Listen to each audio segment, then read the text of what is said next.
Ke sana. Iya, ke sana. Oke. Sudah ini. Si Tuhan. Nah, terima kasih Ebi. Ya. Baik, kita akan membaca di dalam Injil Yohanes pasal 14 ayat yang ke-9. Ya, kita baca sebenarnya mulai ayat yang kedua, tapi kita memulai dari ayat yang ke-9. Yohanes 14 ayat yang ke-9. Kita baca bersama-sama 1, 2, dan 3. Kata Yesus kepadanya, telah sekian lama aku bersama-sama kamu Filipus, namun engkau tidak mengenal aku. Siapa Filipus? Dia adalah salah satu dari 12 rasul yang dipilih oleh Yesus. Dan selama kurang lebih 3,5 tahun, Yesus pelayanan Yesus di atas muka bumi ini 3 tahun lebih. Yesus berjalan bersama murid-muridnya. Yesus melayani bersama-sama muridnya. Dan Filipus adalah salah satu murid Yesus. Ya. Tentu dia mengenal Yesus. Dia melihat pekerjaan-pekerjaan Yesus lakukan, mendengar pengajaran-pengajaran Yesus. Tetapi luar biasanya, saudara, Yesus berkata kepada Filipus bahwa telah sekian lama engkau bersama-sama aku, namun engkau tidak mengenal aku. Bapak Ibu Saudara, berapa lama kita menjadi orang percaya? Berapa lama kita menjadi orang Kristen? Berapa lama kita mungkin menjadi pelayan Tuhan? Tetapi apakah kita mengenal Yesus? Apakah saudara benar-benar mengenal Yesus? Filipus yang adalah salah satu murid Yesus yang kita kenal sebagai salah seorang rasul yang luar biasa. Dia berjalan bersama Yesus, hidup bersama Yesus. Yesus bertanya kepadanya, Filipus, telah sekian lama engkau bersama-sama dengan aku, namun engkau tidak mengenal aku. Telah sekian lama. Berapa banyak kadang di dalam hubungan kita sebagai suami istri, setelah sekian lama, sekian puluh pernikahan, banyak rumah tangga berhenti, bubar di tengah jalan. Dan seringkali pertanyaan ini muncul, sekian lama, tapi saya nggak mengenal engkau. Jadi apa yang salah, apa masalahnya di situ?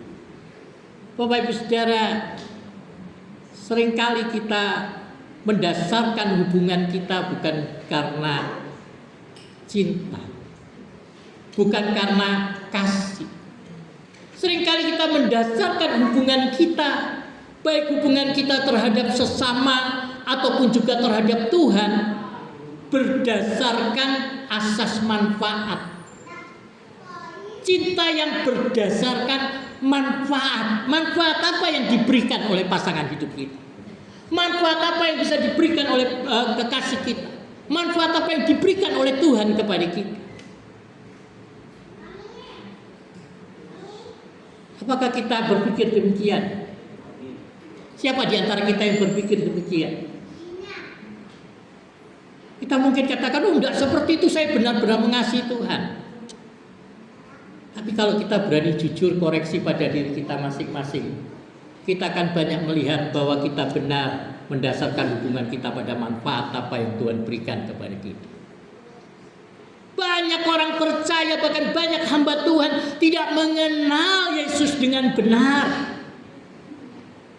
Seperti kita ingat perkataan Ayub setelah dia melewati semua ujian yang Tuhan berikan. Selama ini Ayub terlihat seperti orang yang saleh. Dia terlihat seperti orang yang sungguh-sungguh mengasihi Tuhan. Dia terlihat seperti orang yang sungguh-sungguh menjaga kekudusan hidupnya.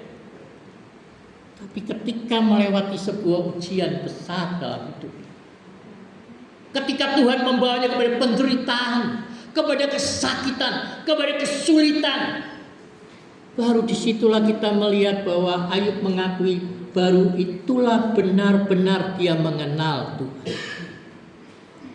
Dia katakan bahwa selama ini aku mengenal engkau hanya dari kata orang.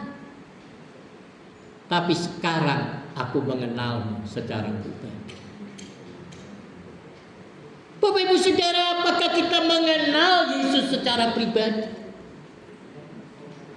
Kita melihat di dalam kebenaran firman Tuhan ini, di mana Yesus bercakap-cakap dengan muridnya. Ya. Kita membaca di dalam Injil Yohanes pasal 14 ayat yang kedua dan 3. Kalau kita mengenal Yesus, maka kita harus mengerti tentang tujuan Yesus bagi kita. Kemana Yesus mau membawa kita? Apa yang sesungguhnya Yesus inginkan dari hidup kita? Yohanes 14 ayat 2 dan 3. Di rumah Bapakku banyak tempat tinggal. Jika tidak demikian, tentu aku mengatakannya kepadamu. Sebab aku pergi ke situ untuk menyediakan tempat bagimu. Dan apabila aku telah pergi ke situ dan telah menyediakan tempat bagimu, aku akan datang kembali dan membawa kamu ke tempatku, supaya di tempat di mana aku berada, kamu pun berada. Di mana aku berada, disitulah kamu. Ya, kita nggak usah bicara dulu tentang surga, tapi kita berbicara tentang kehidupan kita saat ini. Apakah kita ada di mana Yesus ada? Karena hanya dengan kita ada di mana Yesus ada, kita akan tetap merasakan damai sejahtera, sukacita, ketenangan dalam apapun masalah yang kita ada. Tapi berapa banyak dari kita yang merasa panik, kehilangan pengharapan ketika kita menghadapi tekanan, ketika kita menghadapi masalah. Yang kita bertanya, Yesus di mana Engkau? Yesus berkata kepada kita, di rumah Bapakmu banyak tempat tinggal. Ada tempat tinggal yang tersedia bagi kita semua yang percaya. Di sanalah tanah air kita yang sesungguhnya. Disitulah rumah kita yang sesungguhnya. Orang-orang Bontang ini kebanyakan tidak menganggap Bontang ini tempat tinggal yang tetap. Ini hanya tempat bekerja. Maka mereka setiap hasil pekerjaan mereka kirim pulang ke kampung halaman, membangun rumah di sana, membangun tempat tinggal di sana. Maka ketika di Jogja ketemu orang-orang Bontang yang pulang ke sana, usaha kos-kosan di sana. Ada yang bangun hotel di sana. Kalau orang-orang Sumatera kirim uangnya ke sana untuk beli sawah. Kita kumpulkan uang kita di sana karena kita tahu kita akan kembali ke sana. Di mana hartamu berada, disitulah hatimu berada. Saudara, apakah kita sudah kirimkan uang kita di surga? Sudahkah kita kirimkan kekayaan kita ke surga? Sehingga surga itu adalah tempat di mana hati kita berada. Di dalam pekerjaan kita, di tengah kesibukan kita, di tengah pelayanan kita dalam keluarga dan masyarakat kita. Apakah kita menempatkan hati kita di surga, di tempat Yesus ada? Sehingga kita sungguh-sungguh mau berada di tempat di mana Yesus berada. Tapi seringkali yang terjadi adalah kita pergi di mana Yesus tidak ada. Kita melayani tanpa Yesus. Kita memang beribadah, tapi hati kita tidak bersama Yesus. Ada banyak orang beribadah, tapi hatinya ada di WA, hatinya ada di Facebook, hatinya ada dalam urusan pekerjaannya, hatinya ada di rumah, mikirin tadi sudah sempat matiin kompor atau enggak. Jadi enggak tenang di dalam ibadahnya. Kita enggak benar-benar hati kita terhadap Yesus. Nah, sudah dengar firman Tuhan pulang ya sudah lupa apa yang dikasih tahu. Kita membaca Alkitab, membaca firman Tuhan sebentar habis dibaca ya lupa. Saya ini termasuk orang yang pelupaan, tidak hafal ayat. Dan memang saya pikir kita tidak perlu harus menghafal ayat. Yang perlu itu membaca firman dan mendengarkan firman. Di saat-saat saya membutuhkan firman, maka firman itu muncul dalam pikiran saya. Roh Kudus mengingatkan saya akan firman Tuhan. Dan itu menjadi rema. Ketika saya menghadapi situasi sulit, tekanan begitu, firman itu datang dalam pikiran saya.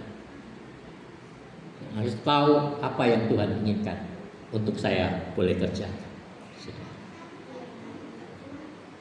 Jadi yang pertama, kalau kita mengenal Yesus, kita mengenal kita berasal dari mana. Dan kita akan ada di mana. Jangan jadikan dunia ini menjadi tempat di mana kita meletakkan kekayaan kita. Tapi taruhlah kekayaan di surga. Yesus mengingatkan kepada kita untuk menaruh kekayaan kita di surga.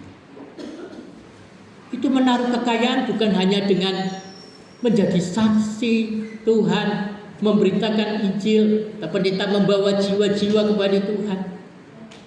Tetapi itu berbicara tentang seluruh aspek kehidupan kita.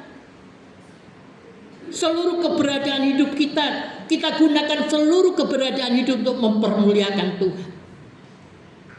Kita meletakkan tujuan satu-satunya bahwa kehidupan kita mengejar keserupaan dengan Yesus di dalam karakter. Kita juga menempatkan harta kekayaan kita di surga. Karena Yesus sendiri berkata kepada kita, pergunakanlah mamon yang tidak jujur, pergunakanlah kekayaanmu untuk mencari sahabat-sahabat abadi. Karena jikalau mamon itu tidak bisa menolong lagi, kamu akan diterima di dalam kemah abadi. Bayangkan ternyata kemah abadi surga itu juga berkaitan dengan cara kita mempergunakan uang kita. Hari Rabu ini saya akan memulai pelayanan perintisan POSPI kita di Samarinda. Tuhan buka jalan, ini bukan dari jemaat yang dari sini pindah Samarinda, itu orang Samarinda memang yang dia menyediakan di rumah saya. Kita mulai. Selama ini Bapak Ibu Saudara kita punya banyak anak-anak rohani jemaat ini. Kalau saya katakan kita melahirkan gereja-gereja. Salah satu yang kita kunjungi kemarin di kilometer 24 gereja di Kambing. Itu anak kita. Lu mau bergabung dengan kita. Tapi saya tolak. Karena gembalanya saya kenal baik. Jadi saya bilang, kamu punya panggilan enggak di sini? Bertahan. Kami akan bantu. Jadi kita mentoring dia kurang lebih 2 tahun. Tiap bulan saya datang ke sana untuk melayani. Sampai dia bisa berdiri gereja, baru kita tinggal. Ya dulu pelayanan di Sungai Musang atau sekarang dilayani di BDI. Di kilometer di Muarangkayu juga di sana pernah kita buka. Kemudian di daerah-daerah di Sangkulirang, Wahau, dulu berapa tahun yang lalu, tiap seminggu sekali saya naik motor, kadang sama Pak Widodo, kadang sama Pak Juri belum ada waktu itu, sama Pak Stephen Emor waktu itu, kita pergi pelayanan ke desa-desa, membuka satu gereja UGM di sana. Ya. Tapi sempat jadi omongan pendeta-pendeta yang ada di daerah Bengalon sana. Itu apa maksudnya orang itu? Tapi saya bersyukur sekali kepada Tuhan. Selama ini buka pelayanan di mana-mana, saya nggak pernah ambil uangnya. Selalu kalau sudah terbentuk pengurus, saya diangkat bendara, uangnya semua saya serahkan. Jadi orang-orang ini yang membela saya pada akhirnya. Ini pelayanan buka pelayanan di Samarinda. Ya memang maaf saya itu agak egois sedikit. Selama ini kita tidak pernah pakai uang gereja. Itu uang pribadi dalam tanda kutip. Itu uang yang Tuhan percayakan kepada saya. Tapi kali ini saya mau mengajak saudara untuk ikut berperan. Ya kan? Jadi saudara di situ ada kotak misi, isilah di situ. Kalau saudara mau mendukung pelayanan pekerjaan Tuhan. Nah kalau kita bicara misi itu bicara uang mati. Tidak ada harapkan keuntungan dari sebuah misi. Yang adalah kita menabung, memberkati. Jangan harapkan keuntungan dari pelayanan kita. Saya tidak pernah harapkan keuntungan dari pelayanan saya. Jadi pagi-pagi, subuh-subuh sudah menelpon seseorang, melayani orang di kejauhan sana. Nah, Bapak Ibu Saudara, kita memahami tujuan kita. Kita Saya tidak menumpuk kekayaan di dunia ini. Tapi mari taruh kekayaanmu, taruh di sana, taruh hatimu di sana. Percayalah ketika kita menaruh hati kita di sana, percayalah kita menaruh hati kita kepada di dalam Yesus, di mana Yesus ada, di situlah kita ada, maka keberkatan itu ada dalam hidup kita. Jangan khawatir bahwa engkau akan berkekurangan. Melayani Tuhan saya sudah buktikan itu dalam hidup saya tidak pernah rugi melayani Tuhan. Saya tidak pernah kekurangan karena melayani Tuhan.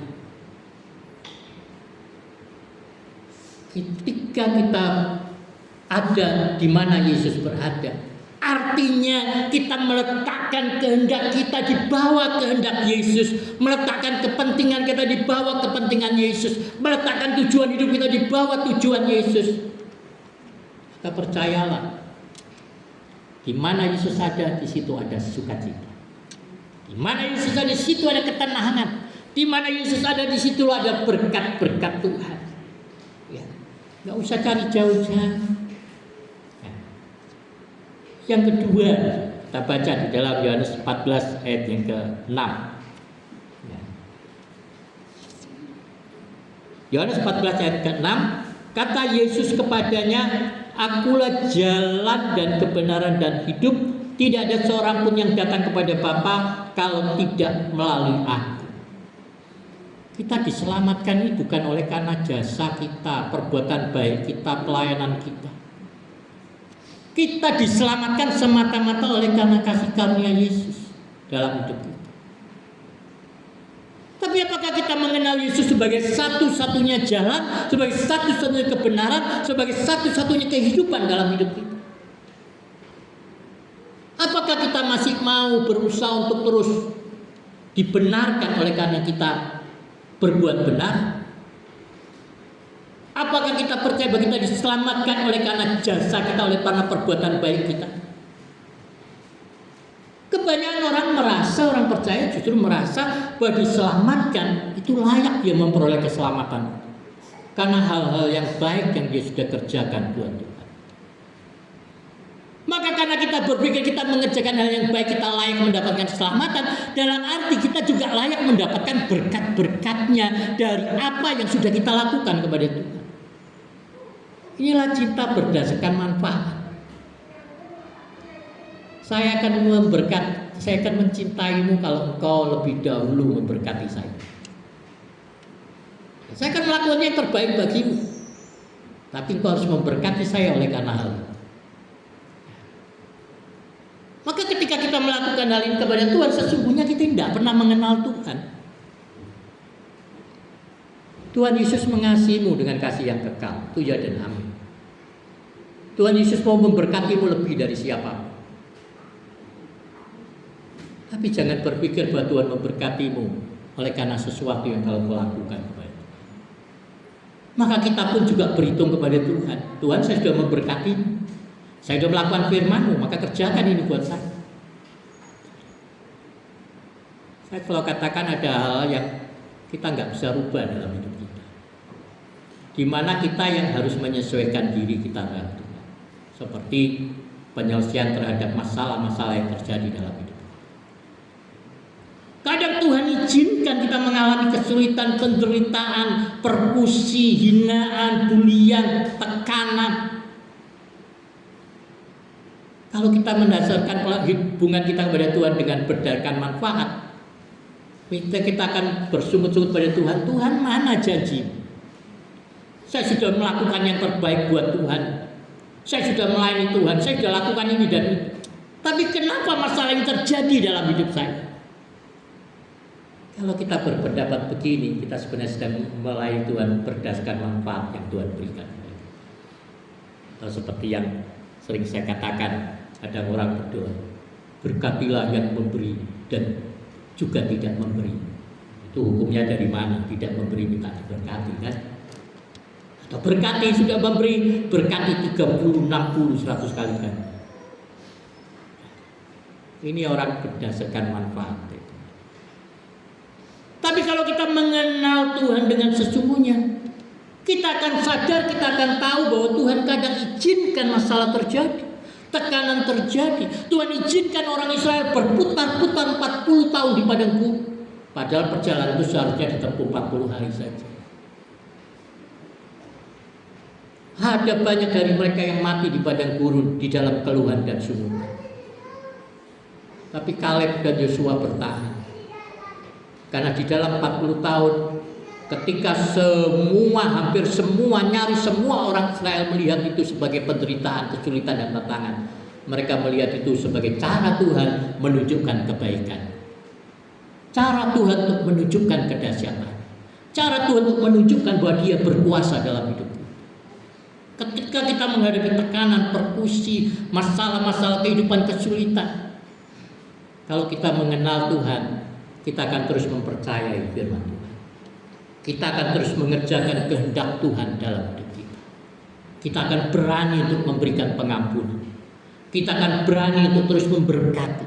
Kita akan berani terus mengerjakan kehendak Tuhan, meskipun di mata manusia kelihatan itu sebagai satu kerugian. Terlihat itu sebagai satu kebodohan. Dan firman Tuhan katakan Allah memilih mereka yang bodoh untuk mempermalukan mereka yang berhikmat. Tapi sering banyak dari kita nggak mau dianggap bodoh oleh orang lain. Ya. Maka biar kata Rasul Paulus, biar aku ini dianggap bodoh semakin bodoh. Karena dia tahu Tuhan yang menilainya.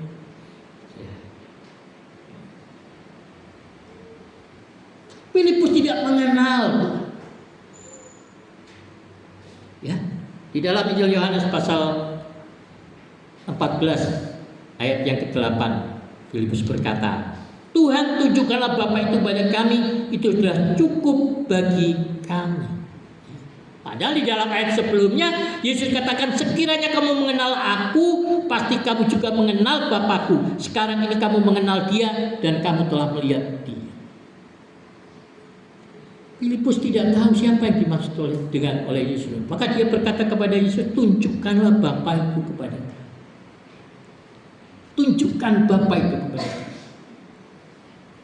Tapi Yesus berkata kepada Filipus, sekiranya kamu mengenal aku, juga kamu mengenal Bapa. Karena dia dikatakan, aku ada di dalam Bapa dan Bapa ada di dalam aku.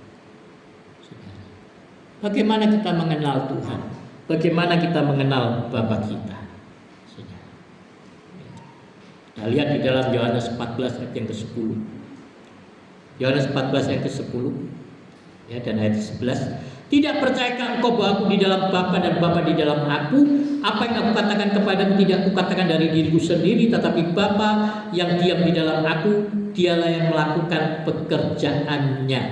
Kita mengenal Tuhan melalui pekerjaan Roh Kudus-Nya, melalui pekerjaan firman-Nya. Ya, Yohanes 14 ayat 11. Percayalah kepadaku bahwa aku di dalam Bapa dan Bapa di dalam aku, atau setidak-tidaknya percayalah karena pekerjaan-pekerjaan itu sendiri. Tuhan izinkan masalah, Tuhan izinkan kesulitan, Tuhan izinkan penderitaan dalam hidup kita agar kita bisa melihat bagaimana Tuhan bekerja di dalam firman. Ketika kita terus mempercayai firman. Semalam seorang menelpon saya, anaknya sakit di rumah sakit, muntah-muntah sampai muntah hijau, katanya muntah kuning. Dan ini berlangsung setiap 2 bulan. Maka saya sudah melayani dia berapa saat, berapa waktu. Dan sampai hari ini dalam pelayanan itu dia belum pernah melihat wajah saya. Saya pun tidak pernah melihat wajahnya. Dia hanya mendengar suara saya. Kebanyakan saya melayani orang-orang yang jauh-jauh, mereka hanya mendengar suara saya. Karena saya mau membawa mereka untuk mengenal Tuhan. Tapi dia minta, Pak, doakan. Saya bilang, kali ini saya tidak akan berdoa untukmu. Tapi engkau harus berdoa, engkau harus lakukan firman. Engkau akan lihat kuasa Tuhan bekerja dalam hidupmu. Engkau akan lihat kuasa Tuhan bekerja melalui engkau. Dan saat anakmu sembuh, engkau akan pergi keluar untuk menyembuhkan orang lain.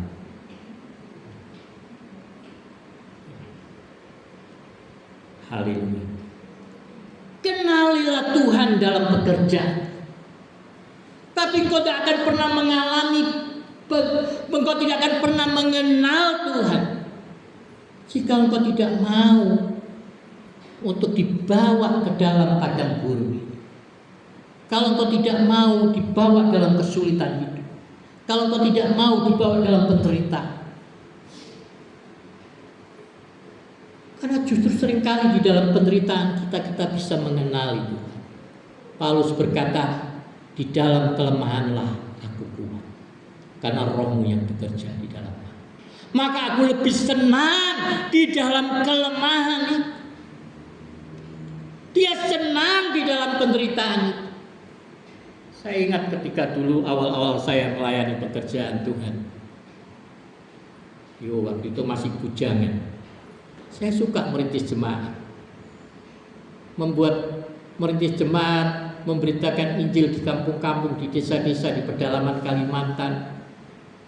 Membuat persekutuan. Lalu saya telepon ke pusat, minta kirimkan pendeta. Setelah itu saya tinggalkan. Pergi ke tempat yang lain yang baru, memulai kembali dari awal. Masih bujangan waktu itu, kembali keluar semua tak tinggal. Sudah beli tanah, bikin gereja, semua saya tinggal. Saya serahkan pendeta yang baru. Saya pergi betul-betul nol, tidak ada sabungannya, tidak ada uang sakunya. Makanya saya selalu bilang, kalau ada orang bilang tidak bisa memulai pekerjaan tanpa uang, bisa kalau mau. Saya pun bisa memulai pekerjaan di Samarinda tanpa uang.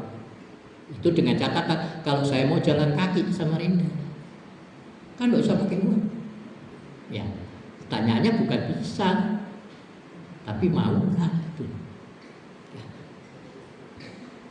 Tapi banyak orang di pusat sana, kalau saya pergi laporan ke Surabaya, banyak guru-guru saya, pimpinan saya semua marah sama saya. Kamu itu hamba Tuhan apa? Kamu nggak tahu panggilanmu di mana? Saya pikir waktu itu itulah panggilan saya. Saya nggak pernah berpikir bahwa saya ini dipanggil untuk menggembalakan jemaat. Nggak pernah dulu itu berpikir begitu. Tapi kemudian saya menikah, punya istri, melakukan hal yang sama di awal mulanya. Tapi untuk kedua kali istri saya tidak mau. Karena mertua saya juga di sana bilang, ini menantu model apa, ini pendeta model apa.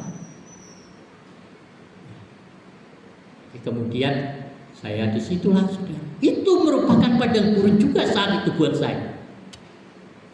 Ketika istri saya tidak mau tinggalkan Bontang lagi, saya 2 bulan itu dalam kebingungan. Saya merasa stres dengan tekanan. Tapi kemudian dari situ saya belajar sesuatu dari Tuhan. Maka itulah sebabnya Paulus berkata kepada kita, tertekan itu baik untuk kita. Tekanan itu baik. Baik kalau dalam hati, dengan catatan, kalau di dalam tekanan itu kita menemukan kehendak Tuhan atas kita. Kita berani meletakkan kehendak Tuhan di atas kehendak kita. Meletakkan kepentingan Tuhan di atas kepentingan kita. Tapi itu akan menjadi tidak baik kalau kita tinggal di dalam penyesalan. Penyesalan yang justru membawa pada kesesatan, bukan penyesalan membawa pada pertobatan. Kita akan menyesali Tuhan. Berapa banyak ketika tekanan ada dalam hidup kita, masalah datang dalam hidupmu, engkau menyesali itu, engkau mulai menyesali pilihan-pilihanmu yang kau pikir salah.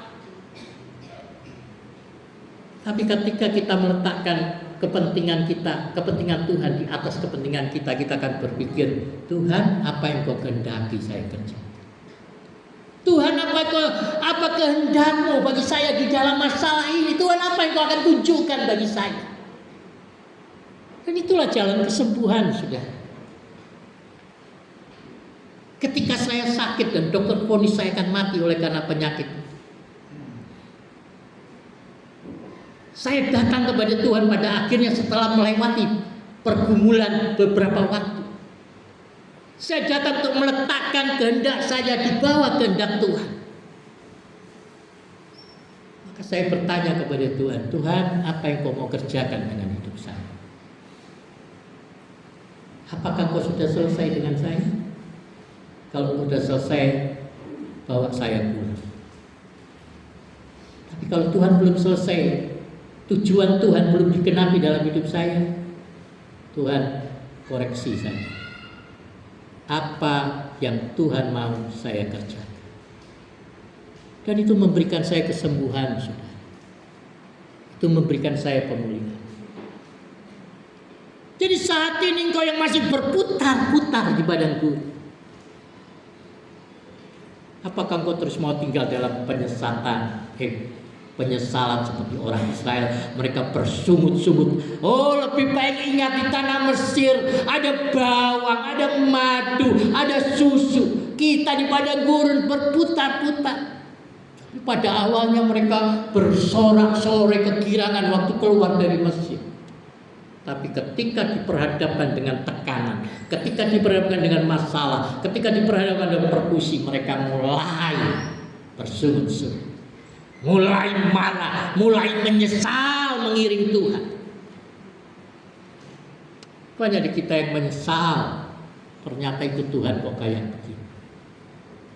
Tapi mau keluar juga malu.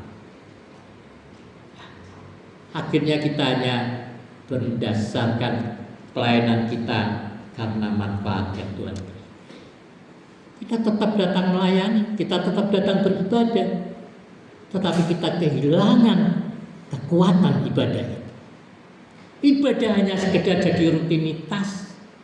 Ibadah hanya sekedar menunjukkan karena kita orang Kristen maka hari Minggu kita harus ibadah.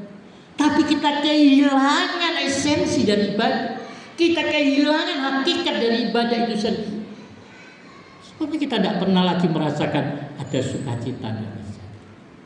Kita mulai melayani dengan ogah-ogahan. Kalau sempat ya layani, kalau enggak sempat ya enggak usah.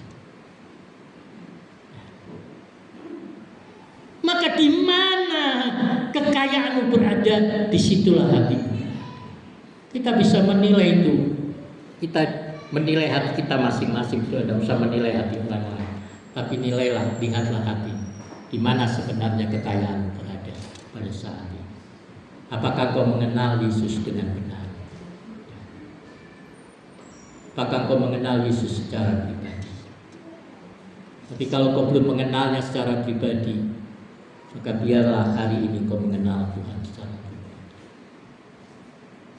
Hanya kepada Tuhan apa kehendakmu dalam hidup saya. Yesus katakan di dalam Injil Yohanes 10 ayat yang ke-10, aku dan Bapa adalah satu. Kita melihat Yesus, kita melihat Bapa. Kita melihat pekerjaan firman-Nya, kita melihat Yesus. Kita melihat Bapa. Percayalah kepada pekerjaan-pekerjaan itu. Jadi kalau engkau mau melihat Bapa, engkau mau mendengar Bapa, bacalah Alkitab itu. Dengarkan firman Tuhan. Renungkan firman Tuhan itu. Renungkan. Ketika kita mengerti kehendak Bapa, kita akan mengerti apa yang Bapa mau kita kerjakan dalam hidup kita. Yesus berkata bagi kita, kalau engkau ada di dalam aku,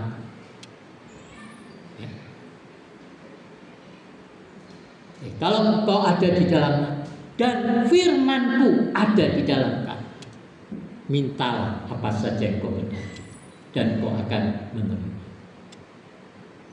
Kebanyakan dari kita hanya senang tinggal di dalam Yesus, tapi tidak izinkan firman tinggal di dalam kita. Makanya apa yang kita minta susah dapat jawabannya. Karena firman-Nya nggak pernah sungguh-sungguh ada di dalam kita. Di dalam arti apakah kita menghidupi firman Tuhan dengan kehidupan kita? Apakah kita benar-benar berani meletakkan kehendak Tuhan di atas kehendak kita? Meletakkan kepentingan Tuhan di atas kepentingan kita. Bukankah kita selalu berbicara tentang kepentingan kita di hadapan Tuhan? Tentang apa mau kita, tentang apa yang menjadi keinginan kita. Tapi kita tidak pernah mau bersungguh-sungguh mengerjakan kehendak Tuhan dalam hidup kita. Maka jangan bersungut-sungut kepada Tuhan yang menambah besar tekanan dalam pikiran. Buat Tuhan tidak menjadi masalah kok bersungut-sungut. Itu tidak akan mengurangi kemuliaan Tuhan. Engkau tidak mau melakukan kehendak Tuhan, itu tidak mengurangi kemuliaan Tuhan. Karena Tuhan itu tidak pernah mendasarkan hubungannya denganmu berdasarkan asas manfaat. Tuhan tidak menyelamatkanmu karena kau orang benar, orang baik. Tuhan tidak menyelamatkanmu karena kau sudah beri kasih uangmu banyak untuk pekerjaan Tuhan. Tuhan menyelamatkanmu hanya oleh karena semata-mata karena kasih-Nya yang besar. Dia nggak peduli kok manusia mau balas atau tidak cintanya sama Tuhan. Dia nggak peduli. Dia tetap menunjukkan cinta. Tapi kalau kita mendasarkan, kalau Tuhan mendasarkan hubungannya sama manfaat, atas dasar manfaat, sudah lama habis pengikutnya ya. Sudah pada mati. Tapi bersyukur kasih Yesus begitu luar biasa besar dalam hidup kita. Meskipun kita melukai hati Tuhan, meskipun kita tidak mau mengerjakan firman-Nya, meskipun terus kita seringkali mengutuki Tuhan loh, banyak orang mengutuki Tuhan, menghujat, marah sama Tuhan, kecewa sama Tuhan. Bersyukur kita hidup dalam kasih karunia, masih sehat, masih ada sampai saat ini. Kalau masih kuat, masih ada, jangan berpikir itu karena kekuatan, tapi itu karena Tuhan. Saya percaya itu sungguh karena Tuhan yang pelihara. Jadi masih ada untungnya saudara pergi beribadah. Tapi kalau orang yang benar-benar sudah lupakan Tuhan, tinggalkan Tuhan, maka ujung-ujungnya meskipun ada jalan yang disangka lurus, ujungnya akan menuju kepada Allah. Yesus berkata kepada kita, jangan takut, percayalah kepadaku, sebab aku pergi kepada Allah. Dunia ini banyak hal yang bisa membuat kita menjadi takut, membuat kita menjadi gentar, menjadi gelisah. Orang yang saya layani itu dia katakan sebelumnya kalau dia menghadapi anaknya sakit, dia langsung ketakutan, dia langsung panik. Tapi sekarang dia bilang, saya bisa tenang, bisa menguatkan anak saya. Itulah proses pertumbuhan. Proses. Dia masih menelpon saya, dia masih mau mendengar suara saya, tapi itu sebuah proses. Pada akhirnya saya tahu dia tidak akan lagi menelpon saya. Pada akhirnya saya tidak akan lagi bermanfaat untuknya. Ada banyak orang yang saya layani di mana-mana. Mereka begitu instan berhubungan dengan saya sampai sebulan, 2 bulan, ada yang 2 tahun terus tanpa saya tahu orangnya. Tidak pernah tahu wajahnya dan dia pun tidak pernah tahu wajah saya. Tapi ketika mereka disembuhkan, ketika mereka dipulihkan, asas manfaatnya sudah selesai, maka tidak lagi pernah menghubungi saya. Saya nggak masalah dengan itu, karena saya mengerjakan apapun pelayanan saya bukan untuknya. Seperti saya selalu bilang, kalau kita melayani orang, kita menabur, itu bukan untuk keuntungan orang itu sebenarnya untuk keuntungan kita pribadi. Ketika kau melayani Tuhan, itu bukan untuk keuntungan Tuhan. Tuhan tidak ambil keuntungan apapun darimu. Itu untuk keuntunganmu sendiri. Berkat-berkat yang kau nikmati, Tuhan tidak mendapat keuntungan dari kita. Apa Tuhan itu kurang pujian?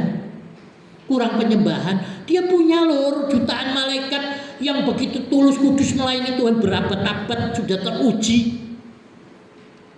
Iblis Lucifer memberontak bahwa sepertiga malaikat itu malaikat yang itu bertahan dengannya saat besar. Jadi apa Tuhan kurang pujian? Apa Tuhan kurang kemuliaan sehingga dia butuh kemuliaan? Apa Tuhan kurang duit sehingga dia butuh duitmu? Enggak.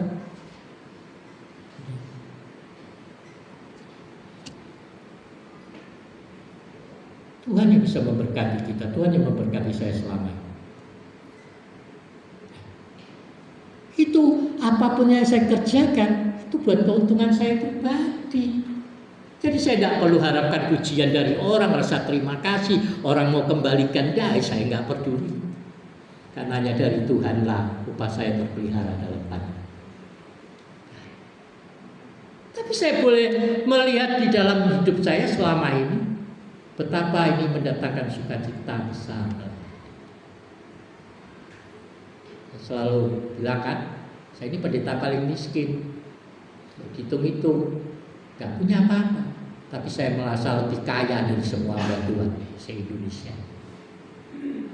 Saya merasa lebih kaya dari semua orang di seluruh dunia.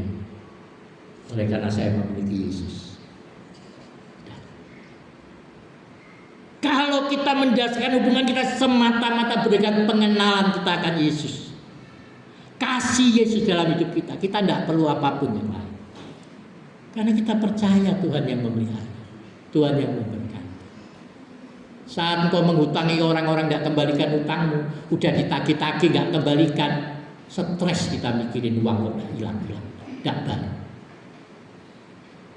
Tapi firman Tuhan berkata, kalau engkau menghutangi orang lemah, engkau menghutangi aku. Jadi Tuhan yang akan bayar hutang itu dengan caranya Tuhan. Maka kita akan melihat setelah sekian tahun, sekian lama, kita akan mensyukuri betapa kebaikan Tuhan itu luar biasa. Dan kita akan sadari bahwa ternyata Tuhan sudah melunaskan semua hutang. Tapi kalau kita melayani hanya berikan manfaat, kita pikir ngapain mengampuni? Ngapain saya menabur buat pekerjaan Tuhan? Ngapain saya memberkati? Apa untungnya buat saya? Selamanya kita tidak akan merasakan kebaikan dan kemurahan Tuhan dalam hidup kita, saudara.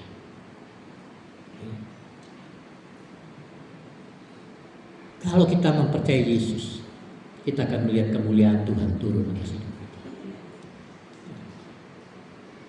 Kalau engkau mengenal Yesus secara pribadi, kau akan mengerti tujuan Tuhan, kehendak Tuhan dalam hidup. Firman Tuhan berkata, nanti orang tidak akan lagi mengajar satu dengan yang lain, karena setiap orang akan mengenali Tuhan secara pribadi. Saya merindukan setiap kita mengenal Tuhan secara pribadi. Saya merindukan setiap saudara mengenal Tuhan secara pribadi. Saya mau saudara, Tuhan akan mengutus masing-masing saudara kembali ke rumah tangga, kembali ke tempat pekerjaan, kembali ke tempat usaha, kembali ke sekolah. Dan saudara akan membawa orang kepada pengenalan akan Yesus. Saya mau saudara pergi ke sana untuk menyembuhkan orang-orang sakit. Tuhan Yesus berkata, setiap orang yang percaya kepadaku, ia akan melakukan juga pekerjaan besar yang aku lakukan. Tapi mari datanglah kepada Yesus lebih dahulu. Hanya orang yang disembuhkan dari penyakit, hanya orang yang disembuhkan dari penderitaan yang akan memahami penderitaan orang lain. Ketika orang dimerdekakan dari dosa, dia akan senang melihat kemerdekaan dosa orang lain.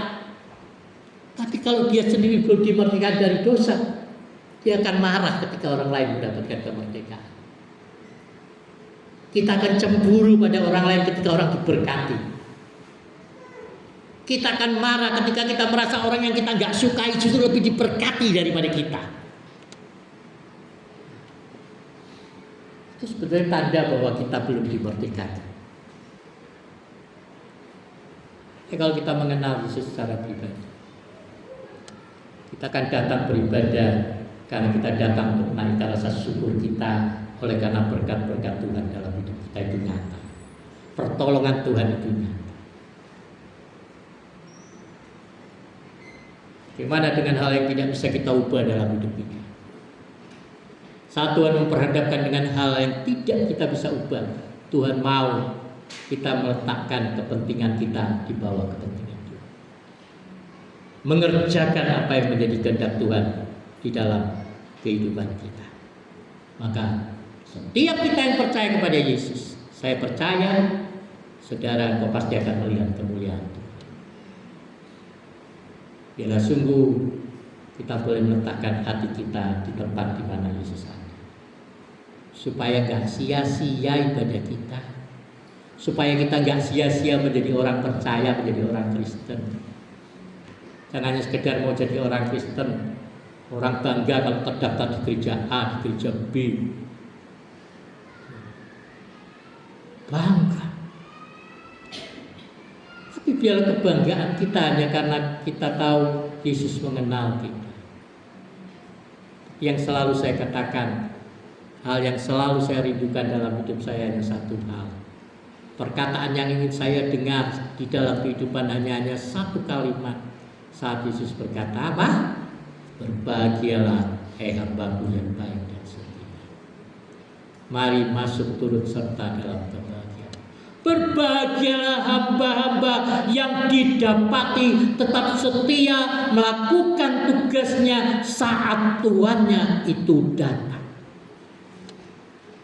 Jangan banyak bekerja untuk dilihat orang, melayani untuk dilihat orang, melayani untuk mendapatkan pujian, untuk dapatkan rasa hormat, rasa terima kasih, untuk dapatkan berkat-berkat.